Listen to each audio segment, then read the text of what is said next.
बढ़ती ठंड के चलते लगातार हार्ट अटैक के केसेस सामने आ रहे हैं और ऐसे में देखा जा रहा है कि हार्ट अटैक या चेस्ट पेन होने के बाद जो पेशेंट्स हैं वो अस्पताल नहीं पहुंच पाते और रास्ते में ही कई बार अपना दम तोड़ देते हैं। ऐसे में कानपुर के एलपीएस कार्डियोलॉजी, जो कि उत्तर प्रदेश का सबसे बड़ा हार्ट हॉस्पिटल है, उन्होंने एक किट तैयार करी है जो लोग अपने पास रख सकते हैं और अगर उन्हें चेस्ट पेन या हार्ट अटैक होता है तो उस किट से दवाइयां तुरंत मौके पर लेके अपनी जांच बचा सकते हैं। इस पर बात करने के लिए हमारे साथ मौजूद हैं डॉक्टर नीरज कुमार, जिन्होंने किट तैयार की है। कितने की ये पूरी किट है, क्या क्या इसमें दवाई है, इस पे बात करेंगे। सर, ये जो किट मैं देख रहा हूँ आपके सामने पड़ी हुई है, मैं आपको दिखा भी दूं कैमरा पे, ये राम किट नाम से जो है वो ये पूरी तैयार की गई है। इसमें इकोस्प्रिन और रोस्ट्रेटिन जैसी कई दवाइयां हैं जो रखी गई हैं। सर, कितना प्राइस है इसका, कितने रुपए में तैयार हो जाती है और क्या उद्देश्य था इसको तैयार करना? ये इस एक किट की कीमत 5.5, 6, 7 रुपये। इससे ज़्यादा इस एक डोज की कीमत नहीं, इस एक डोज की कीमत नहीं है। इसमें दवाइयाँ बहुत सस्ती हैं। 35 पैसे की इकोस्प्रिन की 2 गोलियाँ हैं, 80 पैसे का सॉर्बिट्रेट है और 3.5, 4 रुपये का रोवास्टेटिन का एक टैबलेट है। ये एक खुराक होती है, इसको लोडिंग डोज के नाम से जाना जाता है मेडिकल लैंग्वेज में।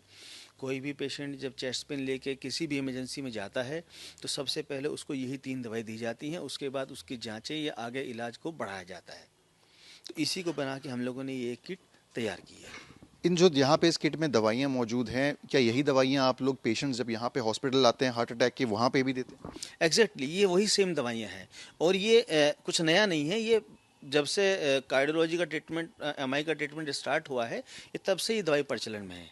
बस ये है कि आजकल जिस तरह की समस्याएं बढ़ती जा रही हैं, अचानक से रोज़ कुछ ना कुछ सुनने में आता है कि वो वहाँ पे कुछ स्पीच कर रहे थे तो एक्सपायर हो गए हैं, कोई डांस कर रहा था तो एक्सपायर हो गया, एक नमाज़ पढ़ते हुए एक्सपायर हो गया, ट्रेन में एक्सपायरी हो गई है। तो इसको देख कर बड़ा ही इस पर विचार किया गया कि इसमें के बारे में क्या किया जाए। तो ये हुआ कि क्यों ना इस लोडिंग डोज को एक जनमानस को उपलब्ध करा दिया जाए इजीली लेवल पे।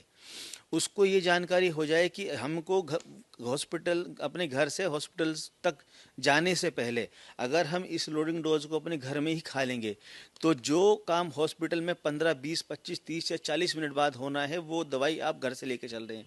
तो हो सकता है आपके हॉस्पिटल आते आते आपकी समस्याएं भी समाप्त हो जाए। ये बहुत ही महत्वपूर्ण है। मैं अपने जो लोग हैं, जो आम लोग हैं जिनको नहीं पता होती चीज़ें, उनके लिए आपको रिक्वेस्ट करूंगा कि समझाने पाएं कि दो दवाइयां हैं कौन सी हैं और कैसे उनको खानी है, और अगर उनके साथ कोई किसी तरीके की अनहोनी होती है, हार्ट अटैक आता है, चेस्ट पेन होता जी देखिए, इसमें 3 दवाई होती हैं। हम सभी लोग जानते हैं कि जब हार्ट अटैक होता है तो हार्ट की जो नसें होती हैं वो ब्लॉक कर जाती हैं, उसके अंदर खून के थक्के बनने लगते हैं, उसकी वजह से हम लोगों को हार्ट अटैक होता है। तो उसको रोकने के लिए 2 गोली इकोस्प्रिन की एक साथ खानी होती हैं। ये ब्लड थिनर है, जो खून का थक्का बन रहा है उसको रोकती है, उसको बनने नहीं देती है। दूसरा जो टैबलेट है ये रोजुवास्टेटिन का है। इसको सामान्य भाषा में अगर हम बात करेंगे तो कोलेस्ट्रॉल कम करने की दवाई होती है। ये उस थक्के के प्रसार को रोकती है। है। इन दोनों को कैसे लेना है? ये 2 गोली हमको, 2 गोली इकोस्प्रिन और एक टैबलेट रोजुवास्टेटिन की पानी के साथ खा लेनी है। तीसरी जो दवाई है वो सॉर्बिट्रेट या आइसोडिल होती है। इसको खाना नहीं होता है, इसको जीभ के नीचे रख के हमको चूसना है। उससे फ़ायदा ये होता है कि अगर हम खाते हैं तो दवाई पहले हमारे पेट में जाती है और फिर ब्लड में जाती है। चूसने से ये दवाई सीधा आपके ब्लड में ही जाएगी। तो ये एक इंजेक्शन की तरह काम करता है। जैसे इंजेक्शन हम लोग सीधा ब्लड में देते हैं तो ये इंजेक्शन ही है एक तरह का। तो जैसे ही हम इसको खाते हैं ये तुरंत असर कर देती है और ये इसका काम होता है कि जो हृदय की जो नसें सिकुड़ गई हैं, जो ब्लॉक हो गई हैं, उनको खोल देगा। तो जो ब्लॉकेज आया था वो ऑटोमेटिकली उसके खुलने की वजह से कम हो जाएगा और खून का बहाव दोबारा शुरू हो जाएगा। मैं देख रहा था इसमें आपने जो किट का नाम है वो राम किट रखा है। राम किट के पीछे रखने के नाम के पीछे क्या उद्देश्य है? देखिए, इसके पीछे कई सारी चीज़ें हैं। पहली चीज़ तो प्रभु राम सबका एक जो हम लोग की आस्था है कि जब कुछ भी गलत होता है तो ईश्वर बचाएंगे। तो एक तो वो। दूसरा, इसके पीछे जो सबसे बड़ा जो मोटिव है वो मोटिव है कि जो गांव देहात का इंसान है या जिसको नहीं मालूम है, अब कोई व्यक्ति कहीं जाता है तो वो बोलेगा कि हमको वो वाली दवाई दे दीजिए जो हार्ट अटैक में यूज़ की जाती हैं। स्टोर वाले के लिए भी मुश्किल हो जाएगा और उनके लिए भी मुश्किल हो जाएगा उनका नाम याद रखना। इसको राम किट नाम देने से ये है कि ईजिली रहेगा। स्टोर वाले को मालूम होगा राम किट की 3 दवाई हमें उनको देनी है तो वो भी आराम से उसको दवाई दे देगा। तो बेसिकली क्या है, इससे इसकी व्यापकता बढ़ जाएगी। इसकी ये सबके लिए अवेलेबल हो जाएगी, तो इसलिए इनका नाम जो है वो राम किट नाम रखा गया है। तो राम किट कहीं ना कहीं रामबाण साबित होगी उन लोगों के लिए जिन्हें चेस्ट पेन या हार्ट अटैक आते हैं।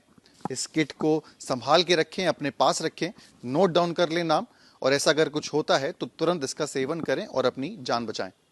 वीडियो जर्नलिस्ट अमित के साथ सिमर चावला, कानपुर, आज तक।